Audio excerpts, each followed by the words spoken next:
The race is on and the competition is global. Reports from universities and admission centers suggest professors, doctors, engineers, and scientists all rethinking careers and study plans in the United States. Inside this hospital, there's a $30 million effort to get up to 100 of them to consider Canada. Those could be Americans, they could be Canadians, they could be Europeans. Dr. Brad Waters is a cancer researcher who's increasingly spending time focused on Canada leads. There is a cohort of talent, unlike we've ever seen before, that we can go out and compete for. But what he's hearing from his American counterparts is dire.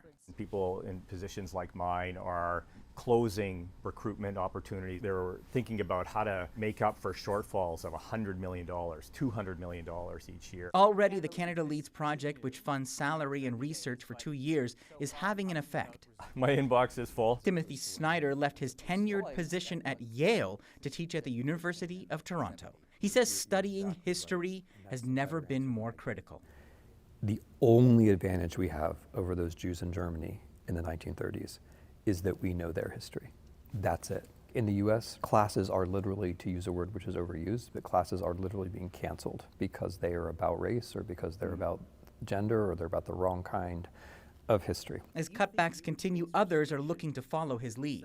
And I was giving a big lecture at the New York Public Library, and it was very old-fashioned. They collected index cards with questions. Some of them were like, well, how can you abandon us for Canada? Which is, completely understandable. And then the other set was like, can we come to Canada? In fact, in a March survey in Nature magazine, 75% of U.S. scientists who answered said they're considering leaving the States. But competition is fierce. Europe has earmarked a whopping 500 million euros to recruit the same talent. So, are Canadian universities competitive? Gabriel Miller speaks for Canadian universities. He says the federal cap on international students is hurting funding and sends the wrong signals.